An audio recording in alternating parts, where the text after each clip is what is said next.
Hello, everyone, and welcome to this Enterprise Fleet Virtual Summit Fireside Chat. I'm John Gallagher, Senior Editor at FreightWaves. And in this discussion, we're going to be talking about driver training. And who better to chat with this about this topic than the President and CEO of the Commercial Vehicle Training Alliance, A. Bailey Wood. Bailey, thank you very much for joining us today. Well, thanks for having me, John. I appreciate the time today. Great. So Bailey, you joined CVTA a little less than a month ago. So just to start things off, how's it going so far in your new position? So far, things have been going great. My first couple weeks, I was really focused on connecting with the members. I've had about 65 conversations with just members alone, reaching out, learning more about their business model, kind of internalizing the important issues that they're focused in on, and learning what's really important on their day-to-day activities. The other aspect of that is getting to know the industry. I've reached out to most other major trade associations in Washington, D.C. that focus on the trucking industry, ATA, TCA, TIA, just to make sure I have those connections and start the dialogue between our organizations. I've been involved with transportation for probably 20 years now, and I have a good network, and that network is serving me well. Bottom line, it's been a very smooth transition, and that has a lot to do with the team we have here at CVTA, and also the board of directors has been very generous with their time. Yeah, that's great. And you mentioned members. Just to clarify for everyone watching us today, who are your members, Bailey? Our members are primarily private truck driving schools across the country. These are not the publicly funded ones. These are the ones where anybody can go to, and they're usually not affiliated with community colleges. Got it. Okay, so just to get into the discussion, one of the big issues that has been on the CVTA front burner, so to speak, for a while now, are the entry-level driver training regulation, which is scheduled to go into effect February 7th next year. So now that we're less than a year away, Bailey, from implementing the ELDT, as I call it, can you remind us what you consider the most important parts to this new training regime, and what is CVTA doing to prepare its members and the industry for this rule? Well, for CVTA members, this rule is a decade in the making. One of the big focuses of CVTA pushing for entry-level driver training regulation was to make our roads safer. I mean, bottom line, that's what it does. This ups the quality of truck driver education across the United States. It creates a minimum standard curriculum for everybody who's training to be a truck driver to get the best training they can. Again, our goal is to make our roads safer, and this comprehensive curriculum will up everybody's skills. To help our members, we've begun our members, first off, already provide some of the highest level, highest quality driver training in the country. So many of our members are already up to speed on ELDT, and some of them most of them already exceed the ELDT standards. But we've developed multiple materials to assist them to understand what the rule is, when it's coming, and what its requirements are. We've also been holding webinars, and these webinars have been unbelievably helpful to my members, particularly because they allow for Q&A, and they get down into the nuances of the regulation to find out where the potential hangups are and where people have questions. And we've been fortunate that this was a negotiated rulemaking. So we had several of our members who were actually in the room at the time helping craft this regulation. So we have some real experts available to us that understand not only the rule and what's on the page, but also the why behind it. And that's pretty incredible.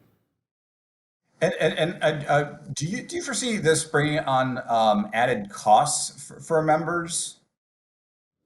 Again, most of my members are already there at that level. I think that those who aren't can make a few adjustments just to make sure they're in compliance with the rule. There are approximately 30 criteria in the theory portion of it, the classroom portion of it, and then there are multiple aspects in the behind the wheel training as well, just so people are a little bit more consistent across the country. Again, our goal here is safety, and I don't think you can put a value on safety. Right. And the pandemic as you know, obviously has put a big strain on motor vehicle agencies around the country, state motor vehicle agencies around the country, and Absolutely. the ability of drivers to basically apply for and get their licenses. What is the current? Can you tell us, Bailey, what the current status of that right now? And has this logjam broken?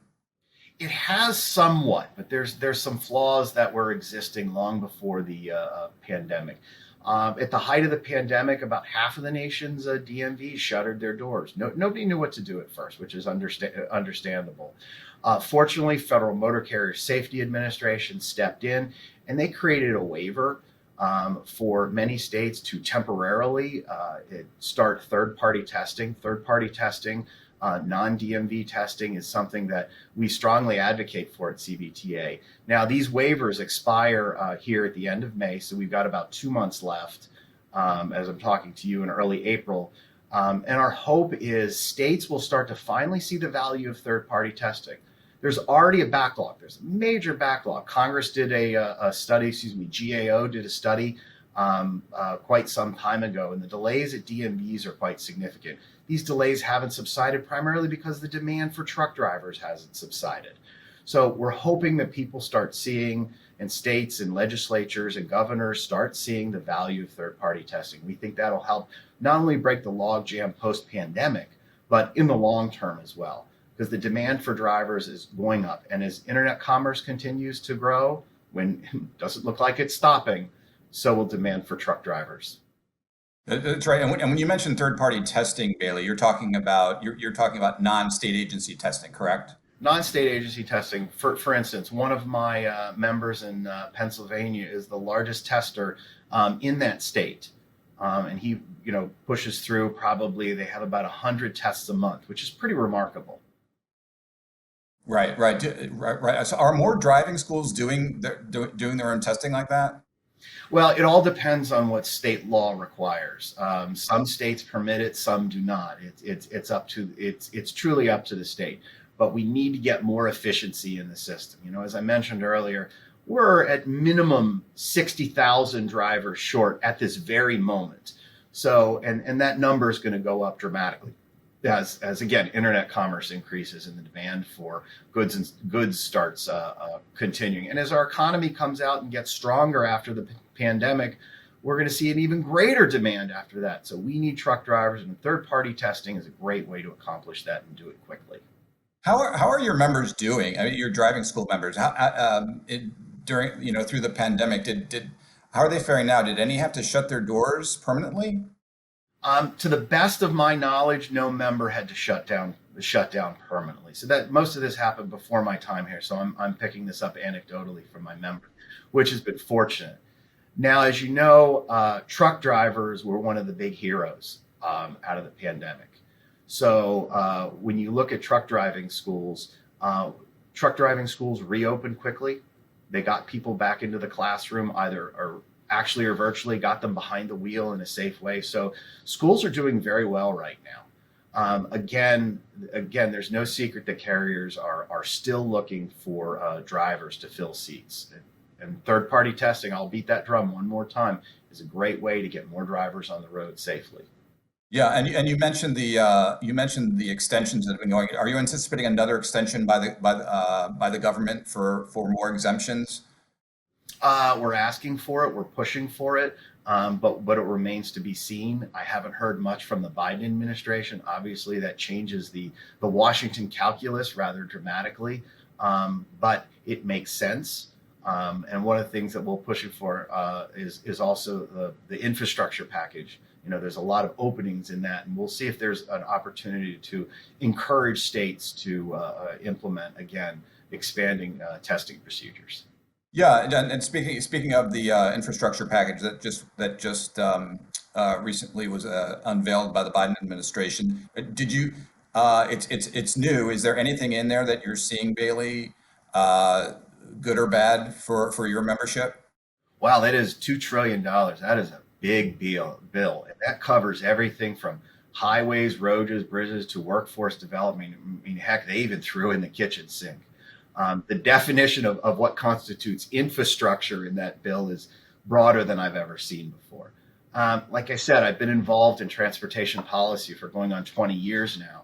And everybody wants pristine roads. Everybody wants strong, safe bridges. Everybody. The problem is nobody wants to pay for it. So the tax hikes in it are a little problematic for my members. They're businesses after all, and so that's a little concern. So how they're going to pay for it is one of the concerns. On the flip side of that, the Biden administration has proposed expanding the workforce investment and Opportunities Act. And WIOA is a great way to get people into truck driving careers. It's a way they give students grants, and many students can go through our schools, high quality schools, for free. And expanding WIOA to the unemployed or underemployed creates great opportunities for them. The other thing I saw, which was a particular notice, is the apprenticeship program. We're pushing to have 18 to 20-year-olds qualify for a commercial driver's license.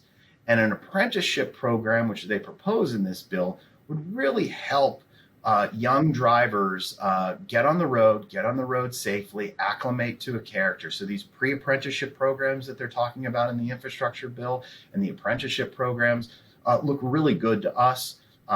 There's a lot of details. This is a White House proposal. We don't have legislation introduced in Congress yet. So where this ends up remains to be seen. Right. And so speaking of the driver recruitment, how is it going? I mean, you mentioned the under 20 program. How do you see driver recruitment going generally in this country, and what steps other than that need to be taken, do you think, to increase driver recruitment? Well, I think as more and more people want to rejoin the workforce, I mean, that's the one economic marker that we've seen is the number of people who left the workforce, and they're going to start coming back. And they're going to start looking for jobs, and we need to make sure that the trucking industry is well placed to do that. I mentioned earlier about lowering the driver's age to 18. The goal there is to get at high school students before they start their careers. To have them go away for 3 years and then come back in an attempt to draw them into what is a very good career, a career that can pay 30, 40, 50, 60, even $70,000 a year early in the career is important. So we think, again, expanding to 18 to 21-year-olds is valuable. Of course, we've got to train them well. We've got to test them hard, and we need to make sure that they're safe on the roads. Because again, that's what we're all about. I mentioned the Workforce Innovation and Opportunities Act earlier. That will always be a big help. And again, there's a strong interest by the Biden administration to help out those who are unemployed and those who are underemployed. Yeah, and WIOA, the Workforce Innovation Act you mentioned, that's overseen by the Department of Labor. Is that right? Yes. And what is the status there? Is that something that has to be reauthorized? Not only reauthorized, but more importantly, funded properly. Year after year, we ask Congress to make sure that they're properly funding these workforce development programs that train people for careers. My grandmother would always say, don't just get a job, get a career. And truck driving is a career, and it's a career that you can grow in. It's a career you can raise a family in. And so the WIOA program in particular is very transformative in what it can do. It can take somebody who's been struggling and get them in a truck where they're making $50,000, $60,000 a year. So it's an extremely important program. And again, we're going to continue to ask Congress to fund it because we have a Democrat in the White House and a democratically controlled House and Senate. Prospects are looking good, but we're going to keep our foot to the pedal, to keep on that drum, to keep Congress aware of how important the program is and the need for full funding. And on another topic, Bailey, there's been a lot of discussion recently in the industry regarding automation and the push toward driverless trucks, basically, and automated vehicles. What is the potential toll that could take, do you see, on truck driver jobs? I mean, are there any concerns that you have about that? I left the U.S. Department of Transportation back in November. And I'm going to use your word, John, that there are still a lot of discussions going on. The technology is not there yet, and it's still a while off. Our CVTA members are still focused on putting people in trucks and in seats. It's one thing with these automated vehicles to drive grandma to the grocery store to get her weekly supplies. It's another thing to put a multi-ton vehicle on the road, not only in a highway situation, but also through intercity traffic and things like that. They're still the safest with a person at the wheel. And again, that's our focus. Our focus at CVTA is making our roads and keeping our roads safe. AV technology isn't there. It's a little ways off. And we're focused on keeping our members abreast of what's going on. And our industry is ridiculously adaptive, just as we've done during the pandemic, and they'll adapt to this as well. Yes, thank you for that. So another issue, CVTA formed an alliance with the Professional Truck Driver Institute, PPTI. Explain why that was done, if you could, and just, what's the status of the task force? From what I understand, Bailey, it was created to improve PTDI's value, basically, and ability to increase safety within truck driver training in the industry. Mm-hmm. Well, PTDI is now 100% under the CVTA umbrella, which is where it should be. Our goal at CVTA, and also want to bring in the publicly funded organizations that help train drivers, is to make sure that high quality truck driver training exists. PTI exists to raise the bar. ELDT is a new wrinkle in that. So entry-level driver training regulations have changed kind of the focus of PTDI. The goal of PTDI was to raise the bar. Well, the bar has been raised to the PTDI levels, and now we need to raise the PTDI bar again. So what we're looking to do is we're looking to expand what the Institute offers. We're going to look again at instructor certification, train the trainers, those kinds of things. We're going to look at resources that help young drivers or new drivers get on the road safely. Again, we want safe roads. So the conjunction of CVTA and PTDI together will make a very strong pairing. And again, keep our roads safe. PTDI has a phenomenal reputation, and that's something we want to build on. Great, yeah. So just lastly, Bailey, every new head of an organization likes to set their vision, set their own vision. Tell us what your vision is for CVTA. Well, CVTA, there's three aspects that I have been focusing in on. So the first is advocacy. The primary reason that most trade associations exist in one form or another is to make sure that their members are not only well represented at the federal level, but also at the state level. So we're looking to grow membership so we can grow our grassroots army. The most successful trade associations in Washington have strong grassroots networks that know how to get into Congress and get things accomplished. CVTA has always punched above our weight class, and we can do better. We can do better for our members, and we can do better for the industry as a whole. The second aspect is communication/education.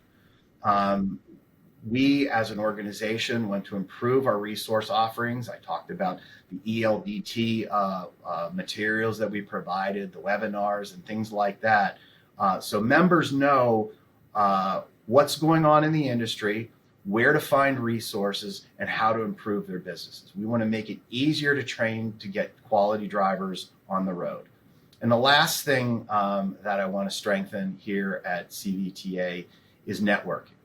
I've spoken to about 65 of our members, which is close to half of our membership. And one of the things they consistently told me in just about every conversation about one of the things they appreciate the most about CVTA is networking. Getting together, talking through issues, sharing best practices is one of the most valuable things they get out of this organization. We've had this. One of the few benefits of the pandemic is we've seen the value of online communication, so we can get together more often virtually. We want to get together in person as well, because person-to-person meetings are still incredibly valuable. So we're going to continue to create forums for our members to get together, share ideas, share best practices, and collaborate on what's good for not only the industry, but also making America's roads safer. Well, that sounds like a great three-prong vision going forward for the organization, Bailey. Well, thank you again for taking time to speak to us today. It was very informative, and just wish you great success in your role as you continue to guide the organization. All right. Well, thank you very much, John. I really appreciate your time today. Wish you the best of luck. Thank you. Thank you, and thank you everyone for joining this Fireside Chat. Please stay tuned for the next panel.